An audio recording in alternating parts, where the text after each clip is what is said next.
Glad you're back. Thank you. I'm glad to be back. Thank y'all for having me back. You know, usually I like to hang out in the crowd and shake some of y'all's hands and get to know some of you, but I'm kind of doing the COVID thing and laying low, so it's kind of weird just to stand up here and go, hey, I'm John. I haven't met most of y'all. How many of y'all have been here for other conferences? Good, that's almost half of you. I'm very glad to be back, and it's so exciting to see how many of y'all have brought your spouses here for me to change this weekend. It's going to be neat, y'all, you know, just to watch them grow, to watch them change. There's so much potential they have, and I think I can really help them there. Let's see, it was 2019 was the last time I was here, I think. Lots happened in my life since then. We have 3 grandsons since then. So I thought what I would do this weekend is I have like 600 or 800 slides of them, and we're just going to go through them. And if y'all have any questions, we'll do Q&A about, you know, what's he doing there, that kind of thing. I'm excited about this conference. I rarely get to do it. I call it Marriage 2.0. It's not my basic marriage conference. That's why on the registration it told you to go listen to the basic marriage conference. Because if you haven't, then you're going to be here this weekend going like, where's his 5 points for building intimacy? Or how are the steps to resolving conflict? Where are those? They're in the first conference, all right? This conference I actually came up with not for lay people. I wrote this conference for professionals, for pastors, for church leaders. This is a conference that goes a little deeper. And in fact, this conference is going to be handy whether you're married or not married. This conference is a lot about the nuts and bolts, the gnarly guts of relationships. And this will be applicable to relationships with your mom or your friends or your snarky teenage daughter. I'm hoping it'll go across the board. But what this conference does is basically, I do a lot of marriage therapy. And this conference sort of says, if I tried to actually boil marriage therapy down, the work I do with clients, what do I see in the office? Nuts and bolts, ugly stuff. What's the stuff I'm dealing with and talking to people the most? That's this conference, okay? So if you want to find out what marriage therapy kind of sounds like, welcome, all right? If you want easy and 5 easy steps, then go. Go now while you can. Flee. Run away, right? We're going to get sort of into tough questions, like really trying to make sense of forgiveness. I've never heard anybody really try to unpack the nuances of that. That's tomorrow, number 2 tomorrow.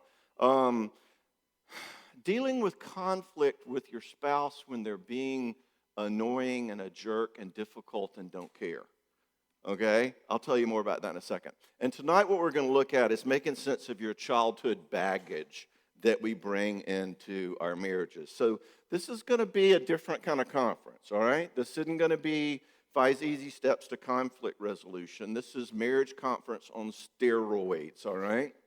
So first what we're going to do this weekend is we're going to talk about our baggage. And you know what I mean by that. Basically, if you are awake at all internally, you recognize that you're bringing some junk and some fears and some longings and some needs and some injuries and some glitches from your childhood into your marriage. If you don't know that you do that, I'm really glad you're here because I've got news for you. You know, this is what your spouse has been talking about. This junk is happening all around you. A lot of the reason that we have marital stuff is that you and your spouse are stepping all over one another's little kid garbage. That's a lot of the reason that we fight. So that's what we're going to talk about first. I want to help you make sense of the baggage so you can kind of more insulate your marriage from the fact that you're really just mad at your mom, okay? Or your dad never really connected to you, so now when your husband doesn't, it feels like the end of the world. Or your mom was really critical, so when your wife says, you know, hey, honey, that didn't feel good, you blow up, like, why are you always on my case? In other words, we bring a lot of loaded junk, and you're doing this whether you know it or not. I just want you to know it, okay? Secondly, last time we talked about conflict, and we unpacked sort of the dynamics of making sense of conflict, but all that was predicated on the belief, the assumption that both of you were at least interested, that both of you were what the Bible would call repentant, that you were both saying, hey, Doc, we keep having fights and we don't want to anymore. Help us resolve our conflict, okay? This year we're going to talk about something that's sort of a pet project of mine. And I want to write a book about it one day because I think it's so interesting and so cool and because it's so powerful and because I use it all the time at the office and because I rarely get to talk about it. But this year I want to look at what do you do with conflict when your spouse doesn't care. Half of the marital work I do is with one spouse who says, my spouse won't come. They're like, that's a bunch of psychobabble. I'll talk to you any way I want. And they have kind of a jerky bully who they live with, or maybe it's their mom who's the jerky bully. But so many people have kind of a jerky person in their life who's saying critical, snarky stuff to them, and they don't know how to respond to it. And about half the marriage work I do involves teaching people that sort of taekwondo to deal with what we are in essence calling an unrepentant person in a conflict. Or just a regular person who's having an off day and taking it out on you, like I did to my wife yesterday. You know, you just have a bad mood and you just snap. I want you to know how to respond to that in a godly, powerful way, all right?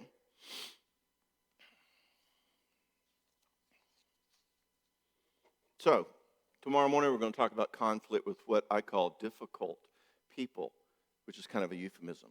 We can also call them jerks if you want. It's just us, all right?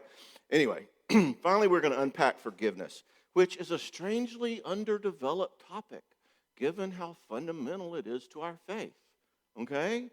In other words, I find forgiveness to be this very sophisticated, nuanced, complex issue, but most people, if you talk to them, kind of live in a position of where you're supposed to forgive them, right? And that's kind of as deep as it gets, okay? How about we broaden that a little? All right?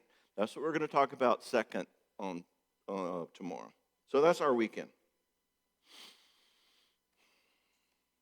And like I say, that has application to your marriage or to your relationship with older children or to your parents or to your coworkers. This is, in a sense, kind of a dealing with junk in relationships conference. But I think it's going to be super helpful for your marriage. So let's get started. We're going to talk about baggage, getting the baggage out of your marriage. Welcome to baggage claim, okay? Let's begin by remembering 2017. I'm sure that it's imprinted in your memories. It's been transformational to your relationships. Those who didn't listen to the conference are going to wonder what I'm talking about. But anyway, one of the things we talked about in that conference is that one of the secrets of the universe is this, that the problems in your marriage really aren't with your marriage, okay? What we said was that what I've learned from doing therapy way too long is that the real problem is that marriage requires a lot of emotional, characterological software and abilities in our hearts, and most of us are missing at least some of them. Does that sound familiar to anybody? Good. In other words, remember we said being a human is kind of like being a car. And for a car to work well, the car has to be able to do a lot of stuff. It has to be able to go, and it has to be able to stop, and it has to be able to turn. And in the South, it has to have an air conditioning, blah, blah, blah. Now, that car's fine if it's missing brakes, maybe. It's fine going down the freeway of life. But then suddenly there's a car stopped up ahead, but I don't have any brakes. And I'm slamming on the brakes, and nothing happens, and I go slamming into that Kia Soul in front of me. Now, I do that even though I don't want to do it. I'm trying real hard to not do it. The Kia Soul's not happy with me at all. This is the 10th time this week I've done it. But I'm missing something, okay? Human hearts are the same way. Same with marriage. So your wife wants intimacy with you, connection, belonging, sharing your heart. But for you, intimacy means knowing that you like watching Alabama while you're in your boxers. Like, I love you too, honey. That's sort of like sharing for you, okay? So she's like not happy. And maybe you're a bad husband, but it could be because you never were taught that ability to really be connected. Or, let's take another example. Maybe your spouse is real pushy or demanding, and it's kind of their way or the highway, and your opinion doesn't really matter that much. but you never really learn the ability to say no or to push back or to kind of exist in the relationship because you don't want to upset them, all right? And suddenly you've kind of disappeared. And we said last time that may be kind of a marriage problem, but what it actually is a you lacking the ability to be powerful and exist in the relationship problem, all right? Remember this? Now, one of the things we said about all that is the best news about it, the best news about the fact that you both have like character abilities, software, emotionally that you're missing, the best news about that is that if you struggle in your marriage, it's not because you married the wrong person or your spouse is a jerk. It's because we're both incomplete in the image of God. We just are missing software. So no one's the bad guy, okay? You're both incomplete guys. And one of the things we talked about last time was learning together, saying, hey, you know what? I'm pretty screwed up at this. This is one of those things Cox was talking about that I'm missing. And this is one of the things that you're missing. You want to grow together? And we said, let's do that instead of fighting, okay? Now, in 2017, we called that the 4 I's. This was my little collection of stuff that you need in order to make relationships work. And this applies actually to your relationship with God. I've got a parenting book I've written. It's out front. We'll talk more about it later, but it's my model for thinking about parenting. What do you need to make life work? Well, one of them was intimacy. Can I let you in? Can I let you know my heart? Can I learn to trust you? Can I keep you in? Or am I always insecure? Can I be intimate and connected? You know, everybody thinks you're going to talk about that at a marriage conference, right? You go to a marriage conference, you talk about intimacy, all right? But marriage is more than that. There's also the issue of identity. Can I be one with you and close to you, but different from you? Can I say no? Can I be strong? If you're missing that, your marriage is going to have something missing. Imperfection was the 3rd I. Can I make sense of the ways in which you disappoint me?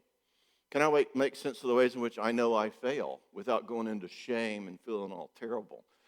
Can I relate to you and not need to be critical about all the ways you let me down? And lastly, impulse control. In other words, can I have an emotion and not need to act out on it?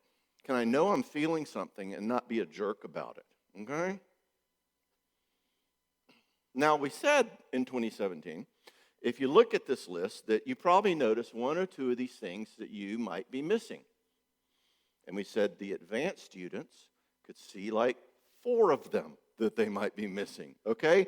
Either way, we said the problem is not that you're like married the wrong person or your relationship is screwed up. The problem is that we're missing these pieces, right? Okay? So here's our question for this year. Here's our question for tonight. God created us to need these things.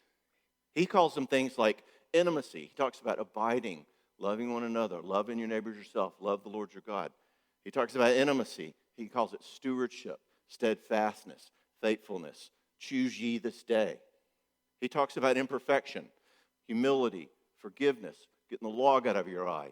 Okay? He talks about impulse control. In other words, managing that desire to take and instead waiting upon the Lord. He talks about these same categories. So, as we looked at that last time, we talked about how to apply that to your marriage. Here's what I want to do tonight. What happens when we have blind spots in some of these areas, which you do? If you don't know what yours is, ask your spouse. What's going to happen when we bring those into our marriages? What is that going to look like when my junk meets your junk? It's one of the biggest dynamics in marriages that are struggling, and it's actually one of the ways that I really think about marriage therapy when I'm with a couple, and I want you to know it. Okay? So let's start here. Why do we have incompleteness? Why do we have missing pieces? Why do we have injuries and junk and stuff that we bring into our marriages? Why do we have the baggage? Well, I'm a psychologist, so you're not going to be surprised when I say that, part of the problem is we all begin life as children, right? Not going too fast for you? And as you can read in my best-selling parenting book, children don't know very much, okay? In other words, everything they learn, they have to be taught. Now, since a lot of you are parents, and I'm a parent, you know that you're a screwed up parent, right?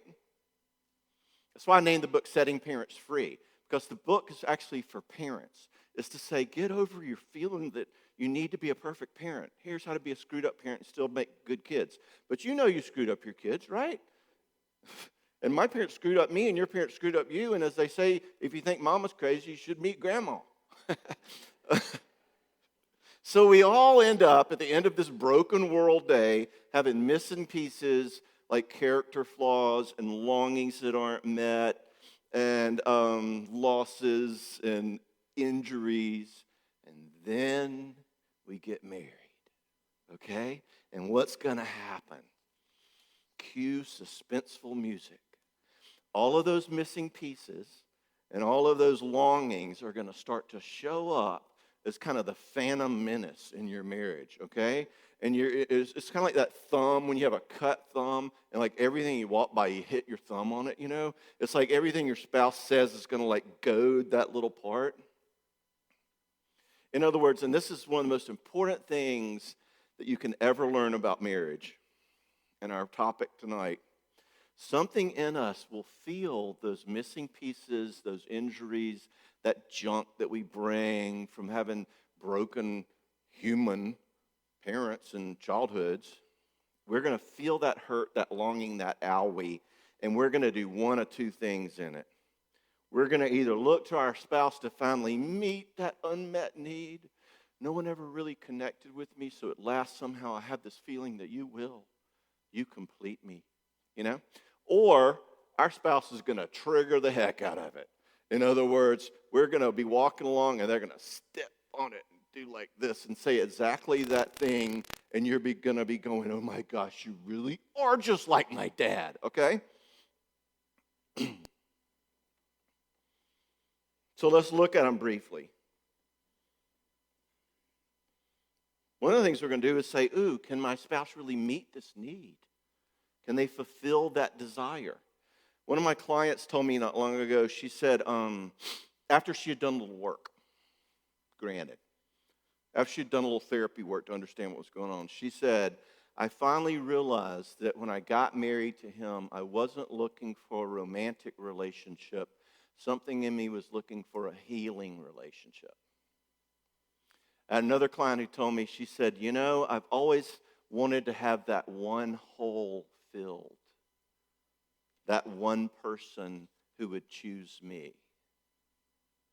In other words, she's searching for some place she can finally get unhurt in that hurt part. And maybe, and we all do this in our marriages. Maybe you feel like lonely and you want more intimacy. But here's your husband, okay? And he's supposed to be the one who connects with you, right? He's supposed to be the one who really gets it. You've had that longing, and he's supposed to be the one who really understands it, you know, the way you've always wanted. But he's like a dude, okay? And maybe he's going to hear you and understand, but it's not like he's going to, like, cry or anything, you know? But when he doesn't get it, when he doesn't hear you, you don't just feel sad. You feel despairing or hopeless or angry, or you bite at him, all right? And my question is why? Because you have a bad marriage? No, because we're missing something inside of us, and something is waiting, hoping somebody else is going to finally meet that need, okay? Maybe your family never really connected like you long for. Something in us is going to hope our spouse is finally going to do that, okay? The other thing we can do with our baggage, we can look for our spouse to try to meet it, or we can get stepped on by it. In other words, our spouse is not only not going to meet our need, they're going to trigger it. So you're hanging out and your wife starts talking about her friend and her husband, and he makes like $1 zillion. And you know what they're going to do? They're going to go to Paris next weekend. And when they come back from Paris, they're going to their house on Amelia Island. Oh my gosh, it just sounds so fun. And something in you is going to get triggered. And you're going to start going, is she like thinking like this guy makes a ton of money and I don't, and like she's unhappy with me? And all of a sudden, you're going to get like this Harry Potter port key to triggered land, and you're going to get kind of quiet. And she's going to go, what? Is anything wrong? And you're going to go, no, nothing. And she's going to go, oh my gosh, are you like feeling like I'm saying you're not making enough money again? And you know where this fight goes, right? Now, why did that trigger me? Why did that hook me? Something in me heard you saying I wasn't good enough. You wish you'd married somebody who made zillions of dollars. So why don't you just go marry him? Does this sound familiar? Now, the reason that we do junk like that in our marriages is because we're bringing in unanswered question and baggage, all right? I got a client right now who always feels like he's never been good enough. So his wife will be sitting down with him and going through kind of the honey-do list, like stuff we need to get done, okay? And he immediately gets hurt, angry, defensive, like she's saying he hasn't done enough. He goes to that, nothing I do is good enough for you, all right? Now, here's the secret of the universe with him. That's not all coming from her. See, I know this guy. I've worked with him before. I know that basically his dad taught him, you'll never amount to anything. And he brought that injury to the altar. Now his wife says, oh, here's a bunch of stuff that we hadn't gotten done yet. And he immediately triggers and gets all mad. But you see where that's coming from? It's not coming from her. It's coming from inside of you, okay? In other words, the real reason that marriage is hard is that we all have pathology and limitations and junk, and we're going to do them in our marriage. You know that old fortune cookie joke, in bed?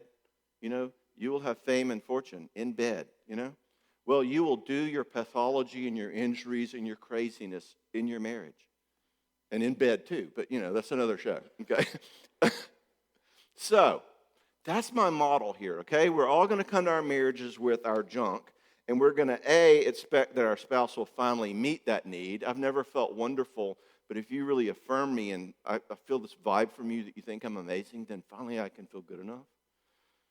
Or they're going to like replay or trigger that junk, and we're going to act them out. And if you do that, it's going to be a dumpster fire. You're going to have fights. It's going to be reactive, and you're going to be wondering, what happened?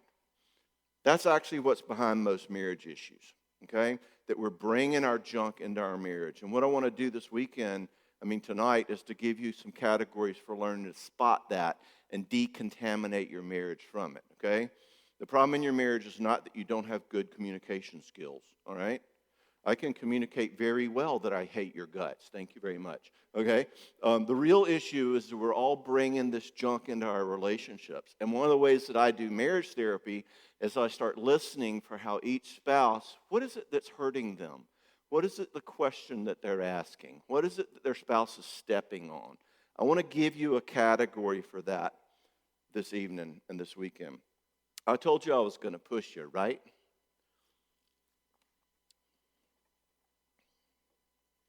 Here's another way of saying it. I tell my clients all the time, there's actually 4 people in your marriage. I think we may have talked about this at the first conference. I usually draw this, but I can't draw on this iPad, so I'm going to imagine it. Okay, think about it like this. There's big you, and there's big her. And there's like 5-year-old you, and there's like 5-year-old her. Now, here's the secret. Big you and big her, y'all get along just fine, okay? But then you come home from work and you go, what, meatloaf again? Now, the problem is that big her doesn't hear that. Little her does and goes, oh my gosh, nothing's enough for him. And she snaps back and goes, well, if you want something else, you can cook it yourself. Now, grown-up you would be able to kind of go, wow, she's really unhappy and triggered. I need to give to her. But you didn't hear that. Little you did. And he's like, oh my gosh, she doesn't understand how hard I've been working for our family all day. And he's like, no, meatloaf's just fine. Okay, and before you know it, you two are standing there where these kids are going at each other, and you're going, what just happened? That's my point, all right? Here's another way I like to say it. Most marriages are like 2 people, both of whom have half-full picnic baskets. In other words, you got a picnic basket, and there's some good stuff in it, right? But it's got a lot missing. And so you're kind of longing. Maybe you feel lonely, or maybe you don't feel as good as other people. Maybe you're needing affirmation. Your picnic basket's missing something. And boy, are we hungry. But then you meet little Susie Q over there. And she's mighty cute, and she's got a mighty nice-looking picnic basket, you know? And I'm thinking it's full of grapes and wine and cheese and maybe a checkered tablecloth and all that. And she's, I think, going to be full of all that affirmation and like building up of my ego and telling me how wonderful I am that I've been longing for, you know? And the trick is, the sneaky part is, it's actually like that when you're dating, right? She's like, oh, you lay shoes for a living? That sounds fascinating, you know, right? And so you're thinking, man, that's a great-looking picnic basket. I want to marry her. Now, here's the problem. She's thinking the same thing. She's thinking, man, you know, he's got a really nice-looking bag of goodies over there. I bet he'll really be wanting to hear about all my feelings and the ways in which I'm hurt, and want to hear about how I'm mad at my best friend, you know. And then he's writing her poems. You know, you guys still write them poems, right? She's got a drawer full of poems. You still write poems, right? Right, okay. So now this couple's both got their eye on one another's picnic basket. This is good stuff. This is what I need. And then they get married, okay? And what happens? After the ceremony, he's going to be going, oh, boy, we're married. You can start filling my picnic basket the rest of the way up. Let the fulfillment begin. And she's like, wait, what? I thought you were going to fill up my picnic basket. Besides, I only have half a picnic basket, and if I fill yours up, mine's going to be empty. And he's like, well, what'd you get married for if it's not about meeting needs? And she's like, right, bozos, start meeting them. And you can get your own Prosecco, you know, and they're off to the races at their picnic, okay? And you're both coming to the table needful, and you both walk away angry and disappointed. Welcome to the modern American marriage. But this is why. Because there's something in us that's saying, I'm longing for something, I'm hungry for something, I'm longing for something, I want this from you. And your spouse is going, no, I want that from you. And we're both needing from each other. And we have a phenomenon that in Mississippi we call 2 ticks and no dog.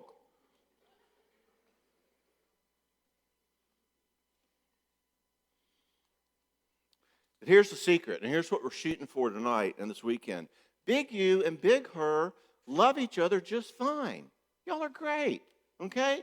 It's these little kids who are screwing up your relationship, I promise you. We've got to figure out what their deal is, what they need, what they want, how they get triggered by your spouse. One of the most powerful things you can do in your marriage is start living very consciously together with an awareness that you got 2 5-year-olds running your relationship, okay? And those 5-year-olds are going to be hoping at last you're going to tell me I'm wonderful.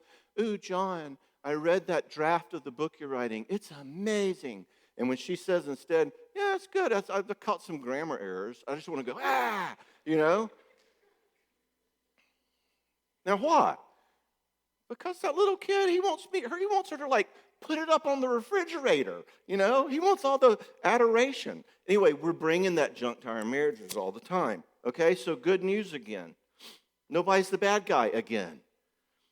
I want you to start thinking about your marriages as big me and little you love. We love big me and big you love each other. And these little guys and these insecurities getting in our way. Let's figure out how we can stop being victims to them all the time. You're not the enemy. Our little junk is the enemy. Let's figure out what that is and grow together. Okay? So I want to talk more about the kinds of longings, injuries, junk, and baggage that we bring into our marriages and give you some categories for thinking about it. Because the hard part of this is learning to spot it. And I'm going to try to teach you how to spot it the same way I do at the office, okay? By the way, you're each going to get an honorary PhD when you finish this conference. Because you're going to be leaving going like, whew. So hang in there. I'm proud of you. So let's define what those issues are. And by the way, this isn't all that wacky psychology stuff. This isn't like, let's find out what your mama and daddy did and blame it all on them, okay? Like we said, this is just how our brokenness plays out. What a Christian psychologist does is we want to operationalize the ways in which we're broken. The Bible makes it very clear that we're sinful, we're sinned against, We're broken. We're incomplete. God wants us whole again. One of the things psychologists do is sort of pull that apart and go, okay, let's understand what's broken. Let's understand sin. Let's understand wounds. I want to unpack it for you, okay? Now, we're going to use as our categories for understanding that the things that we need in order to do relationship well. We're going to use our 4 eyes as a category for that. In other words, what's going on in those 5-year-olds? Let's start with intimacy and just use that as an example for a place that things can start to get wacky. Basically, remember what's intimacy about. God created us to where if we are alone, parts of us that are in isolation, parts of us that aren't known or seen, tend to wither. They get worse. It's not good for the man to be alone, so to speak. And when God said that, that wasn't like just the invention of marriage. It was the invention of relationship. It was God saying, I made you to need other people. Now, intimacy is just the telephone you use to call. Intimacy means I'm going to start sharing with you my heart and who I am. Okay? That's why, guys get a lot of hassle that it's the wives want intimacy and we're, dummies about it. That's not always the case at all. In fact, Norm and I are reversed. I'm kind of the touchy-feely, intimate one, and she's sort of the more bottom liner. Some of you were at the last conference, remember that. In other words, I'm the one who's like, why do you keep trying to fix it? I just want you to hear my feelings. And she's like, there's a nail in your head. Y'all seen the video? I'm like, quit watching football. Why can't we just share? I'm that guy, okay? I'm not ashamed of it either. Anyway, but that's one of the reasons your emotionally awake intimacy spouse is so unhappy if you can't do intimacy, because God created us to be connected, and they feel that kind of ache, okay? Now, if we don't have connection, if I'm sharing my heart and nothing's coming back, then I'm going to feel a longing, especially when you're little kids. We were created to say, let's see, what happened? I was playing with my grandson, Whit, he's 4, the other day. It was time to put up the blocks. And he goes, but I don't want to put up the blocks. And I said, I know. Putting up the blocks stinks. It's the worst part of playing, isn't it? In other words, I was just going, yeah, I get you. I was doing intimacy, okay? We're built for that. And if we don't get it, we will feel a longing there, all right? Another way to say that is, I get behind on the slides. Another way to say that is kids live their lives, they walk through their worlds asking what I call core questions of their important people in their lives. At some level, tacitly, implicitly, explicitly, overtly, covertly, they're kind of asking like, do you want to know really me? Do you care how I feel? Is it a big deal if I screw up? Can you give me kind of a vibe for that?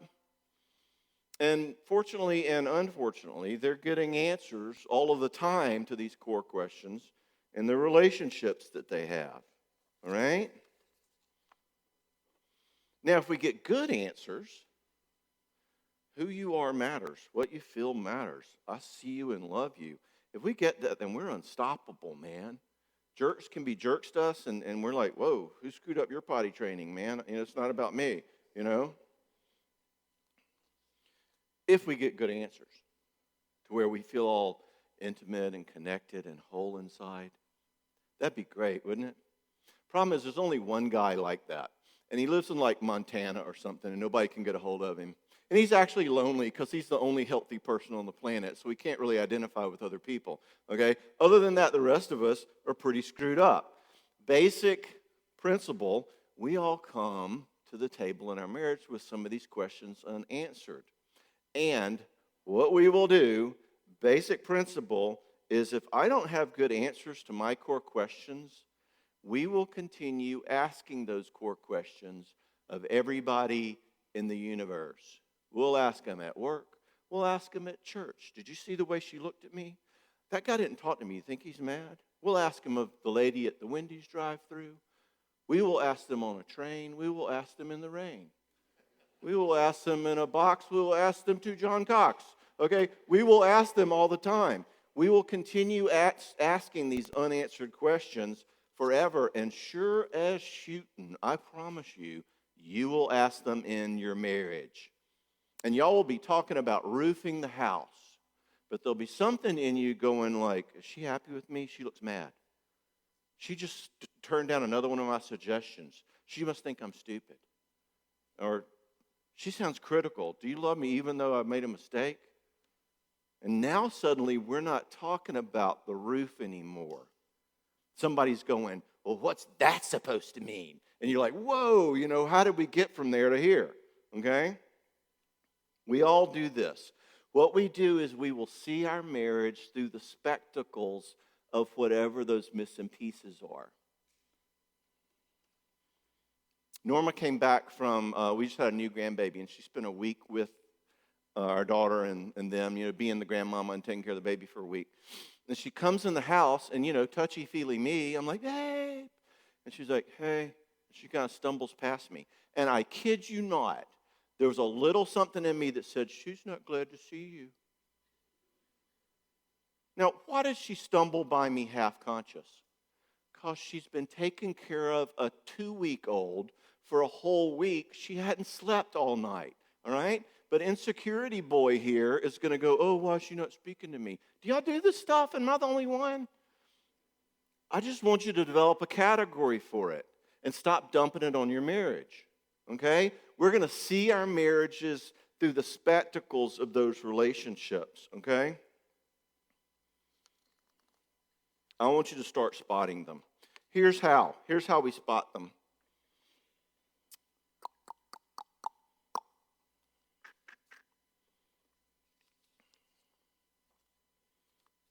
Look for the intensity. In other words, you can tell a kid need, a little kid screwed up part of you, by the fact that it's usually out of proportion. In other words, when you have an interaction, like when Norma walks past me and I feel that, or your spouse says that thing and you want to snap, or they say, have you remembered to take out the garbage? You want to go, get off my case. That intensity, those situations where 2 + 2 is equaling 10, you know what I mean? Where your reaction is a lot stronger than it really kind of should be, that's a tell. That's your tell. That's your sign that you're probably dealing with a little kid emotional need. Here's an example. A couple I saw a while back. His father left when he was a little kid. His mom sort of shut down emotionally and got all depressed. And so his family was this incredibly lonely place. And this guy's wired a little more like me. He's a real kind of emotionally aware, connecting kind of guy. Very warm, but very, very lonely. So guess what kind of woman he married? He married a hardcore left brain. Remember T.C. Beers from the other conference? He married a problem-solving, got a no crybabies bumper sticker on her car. She don't want to hear about all those feelings. That doesn't fix anything. And oh my gosh, get away, you're totally suffocating me. Naturally, that's what he married, right? Isn't that what we do? So she's like, oh, God, get off. Oh, no, I need some space. Now, let me ask you, what happens inside of him when she pushes him away emotionally? What happens inside? He doesn't just get sad. Oh, gee, babe, I wish we'd been able to be together more this weekend. He starts to panic. I see it on his face. I'm going to be lonely forever. And then he gets mean, okay? And then he says things to her like, I wish we were closer. Is anything okay? Are you okay? Is anything wrong? And she's like, oh my gosh, you're suffocating me. And they get in this dance where he's always trying to pursue her, all right? But do you feel his urgency in that story? Do you feel the intensity? That's a tell that I said to him, we got to figure out why it hooks you so bad when she doesn't connect with you. And we found all those injuries. If you don't do that, then he's just going to say, well, I just must have married the wrong person. She doesn't care about real intimacy at all. Okay? So with this guy, we're not going anywhere until we make sense of what his longing and what his need and what that ache is. And conversely, her aversion to need. Like, why is she so afraid to get connected? I'm interested in that too. We had to talk about that. Only if you look at what that little kid junk is can we deal with the real intimacy issues in the marriage. We got to look at the little kid junk, okay? Here's another example. Norma wrote a book several years back on Camp DeSoto. Y'all are Birmingham, you know Camp DeSoto? Yeah, right. Norma wrote the book on it. Anyway, this was when the kids were little, and so there was a whole season of our lives together in which basically she was a mom all day, and then cleaned the kitchen and started writing and wrote till 1 a.m, and that was kind of it. And pretty soon I start feeling real left out, right? By my count, I'm at least third at best, okay? There's mom, there's book, maybe I'm third. I don't know like that. So what does that do to my own insecurity junk? I'm like, all you do is write on that book, and, chicks dig that stuff, right? Anyway, it would have been nice for me to have asked her an adult question, like, even though you're working on your book and spending so much time there, do you still love me and care for me? That'd be a great question, but that never occurred to me. Fortunately, I was in therapy at the time, and I started really looking at, wow, what is this like needy, emotional, little kid insecure stuff going on with me? And I had to do some real work on my own to be asking, what's going on for you, John, that's feeling so unimportant to her, that's feeling so pushed away by her? How do you find connection and love in your other resources, in your body of Christ people? Where did that injury originally come from for you? How do you do some healthy grieving that you're not going to be able to have a relationship with Norma like you wish during this season? I had some questions to answer there, okay? And frankly, I wanted to answer those questions because I was sick of giving my wife all that power over my soul. All my wife has to do is X, Y, Z, and I start dancing like a marionette. I don't want my spouse to have that much power. I want to be more grounded than that emotionally, okay? This is how I want you thinking. One of the most powerful things you can do in your marriage is, and I hope you leave here tonight with at least a category together, that you and I, when we get angry at one another, when we push one another's buttons, there's some sort of trigger going on there. Let's start learning what those are together, because they're that little kid in the relationship that's sitting in the background all the time, and I want us to start to get a handle on what those things are, okay? By the way, before we leave intimacy and attachment, the other direction we can go if we have deficits there, that was adult need. I'll get to that in a second. The other thing we can do if we have deficits there is go the opposite direction, like my dude's wife. In other words, I have injuries, problems with intimacy and connection, so I'm just going to shut down. I don't need anything. So much a touchy-feely psychobabble, man. Just go me the bottom line, all right? Now, John Wayne, that's baggage, okay? In other words, instead of becoming real needful because of your injury, you're becoming like, I don't need anything because of your injury. That's baggage. Look at that, okay? By the way, you can tell adults still need intimacy. We still need connection and belonging. You can tell it's adult, though, if you don't lose your cool. I stay cool. See like that? I want you to be like two little Fonzies, okay? And what's Fonzie like? It's cool, right? Correctamundo. Check out The Big Brain on Brett. Movie reference? Anybody know what movie? Yeah, good. Adult need is, I really want to be close. I'm too busy. I don't have it in me. I'm just flooded from work. No, and we're like, okay.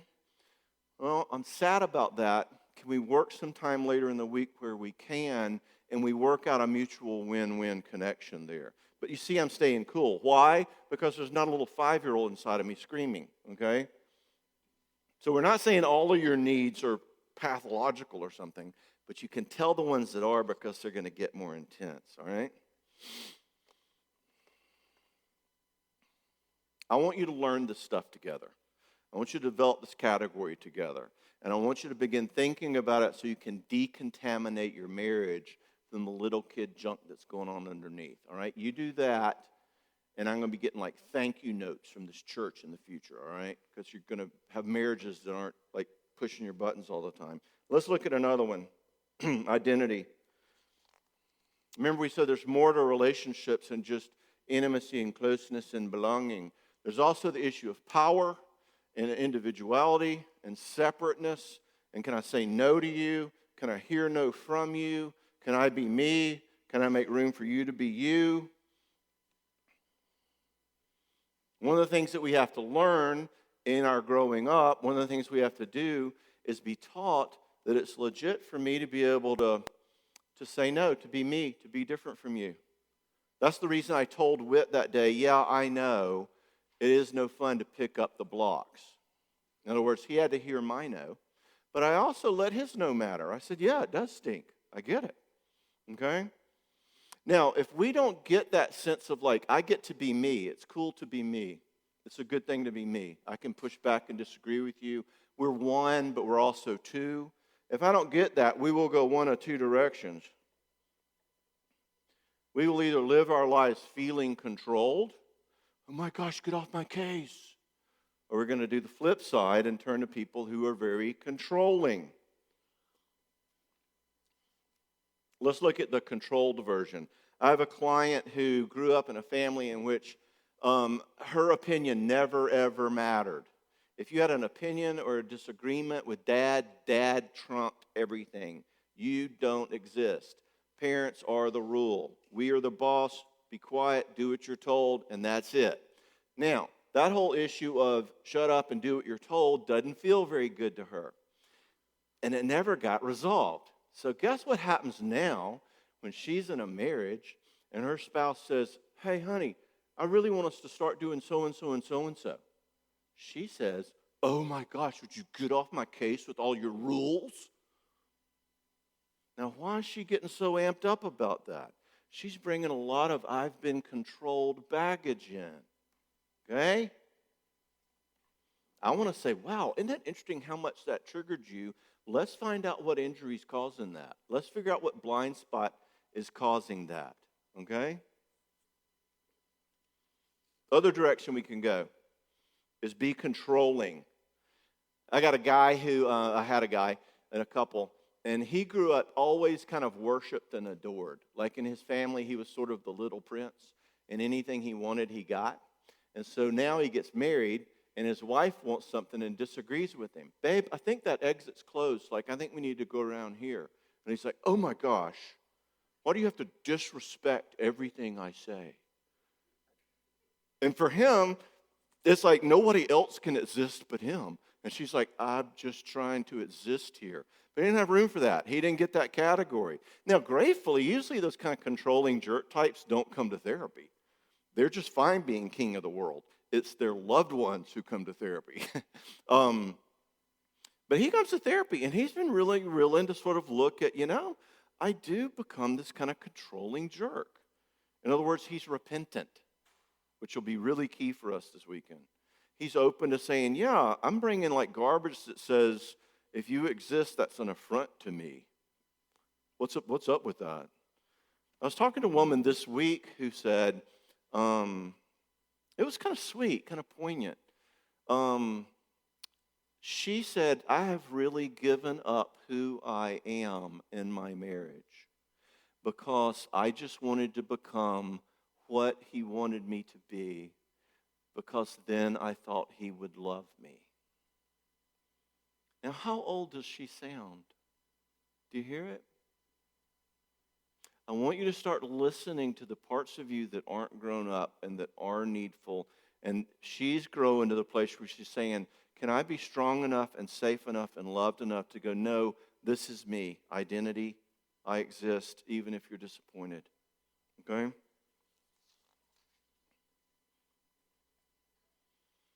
So, we're picking up speed here. Can I do oneness and identity? And intimacy? Can I do two-ness? Can I have identity apart from you? All right? What you learned here and what you did not learn here, you will do in your marriage. Okay? That is the problem. Not that your spouse is a jerk. Let's go to the next one. Imperfection. Who doesn't have a fear of failure?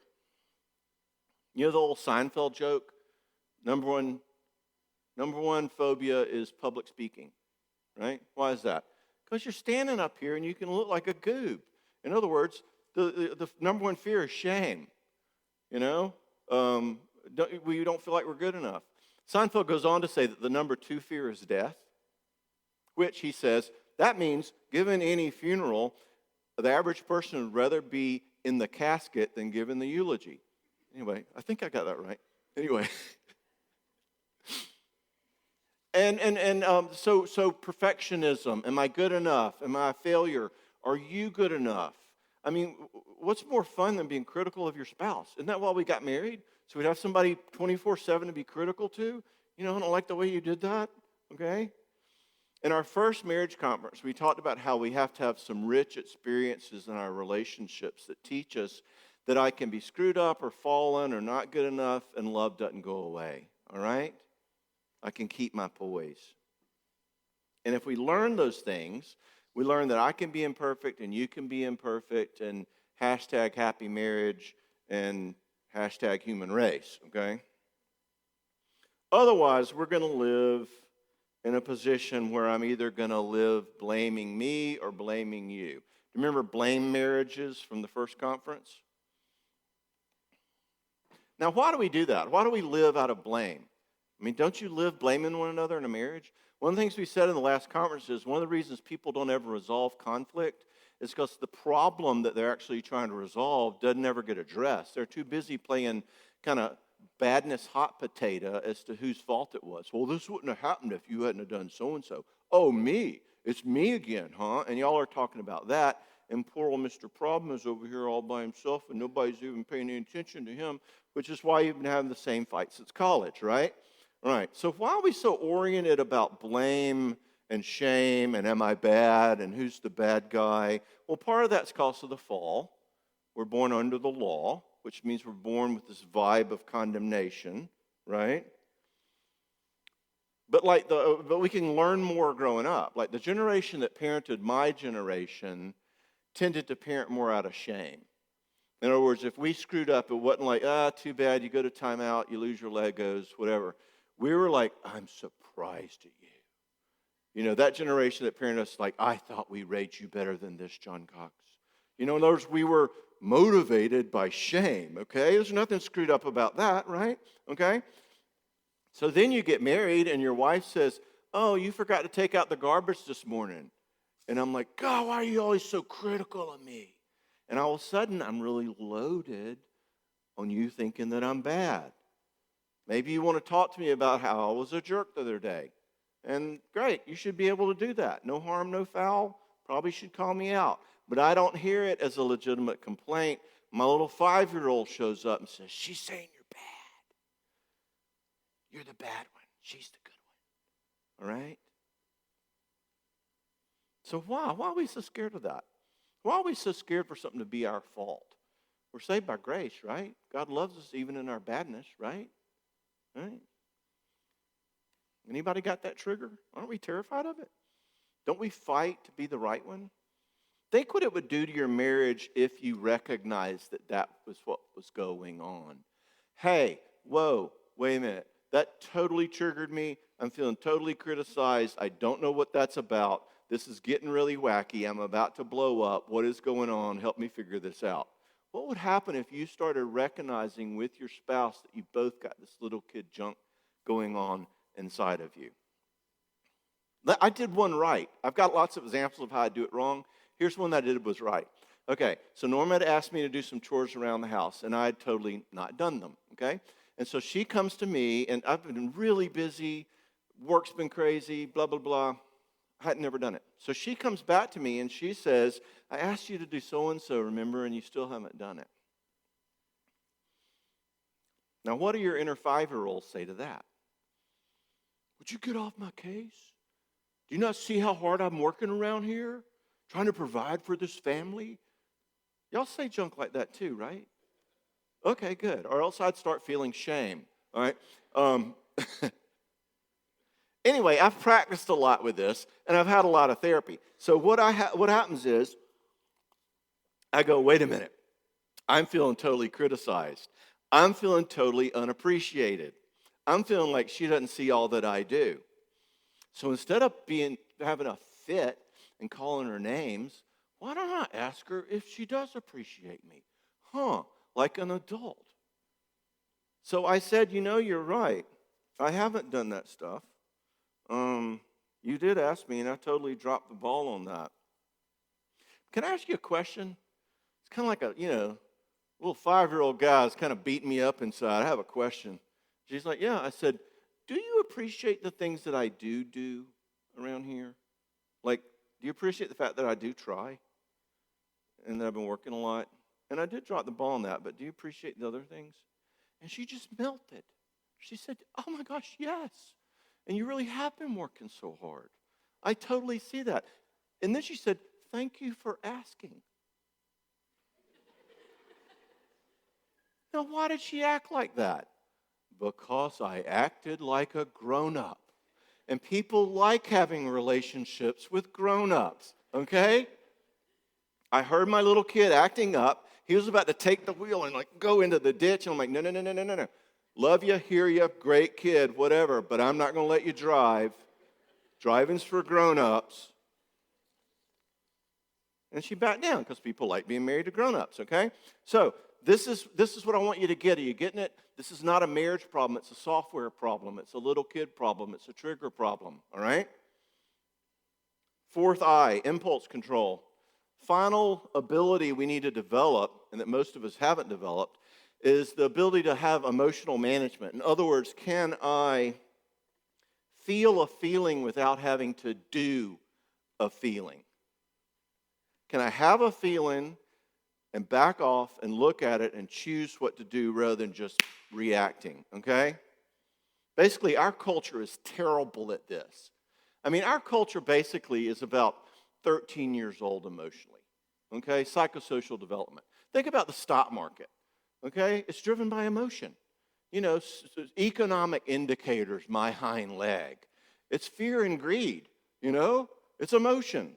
I mean, our culture basically is always reactive. Let's go protest this or protest that, both sides of the political fence. If you look at our culture of psychosocial development, we're about 13. I mean, we bought all the toilet paper, for crying out loud. Who does that? We're a race of little people, okay, who have a feeling and cannot say, you know what? I've got a lot of toilet paper at home. I think I'll be okay. We're like, oh my gosh, everybody else is buying it. And we panic. We're completely emotionally driven, which is actually the thing that scares me most about our culture. Forget political differences. We're all 13 at best, okay? But anyway, you have to learn the ability to have an emotion and not do an emotion. Can you be stuck in a traffic jam and go, oh my gosh, this is so frustrating. I'm angry. I'm helpless. What else are you in a traffic jam? I'm scared I'm going to be late. You feel the feelings? Those are feelings, people. And they're running around inside of you. Now, most people don't know that. They just start honking their horn and try to U-turn in the median and blow their stack. In other words, they do their feelings, okay? So, guys, you're driving along and your wife says, turn right up here, honey. And we're like, look, I know how to drive, okay? And she's like, okay, sun's getting low, big guy. Sun's getting real low. Sun's going down, all right? Now, what happened there? Well, what happened was you felt a feeling implied by your wife's assistance, that you don't know how to get to the church by yourself. You need her assistance, poor little fella, okay? And you're like, my ancestors crossed the Alleghenies. I don't need your help getting to the church, I'm not 5 years old. Yes, you are, okay? I promise you are. In all four of these categories. So instead of thinking, wow, that really triggered something in me, I feel shame, I feel angry, I feel like I want to fight back, what's going on? We just pop, okay? Now, one of the reasons we do that is because we're sinners and it's kind of natural to us to be jerks. But another reason is because many of us weren't taught the ability to have an emotion and not have to act on it. All right. That's the Fantastic Four. What I want to do here in part one here tonight is give you a category for the places that you might have deficits. and the ways in which you can bring them into your relationship, and the ways in which that can screw your relationship up. Now, what I want you leaving here with is an awareness of, I need to start getting curious. I need to start asking and wondering, why is it that always ticks me off so much? Or why is it when he does that I feel so lonely and hopeless? What is that need that's going on there, okay? These are the basic building blocks for relationships, and these are also the places that it can go wrong. And I want you to have these as categories. Now, let's take a break till 20 after or so, and we're going to come back and talk about how we can manage these parts of our hearts properly to where they don't contaminate our marriage so much.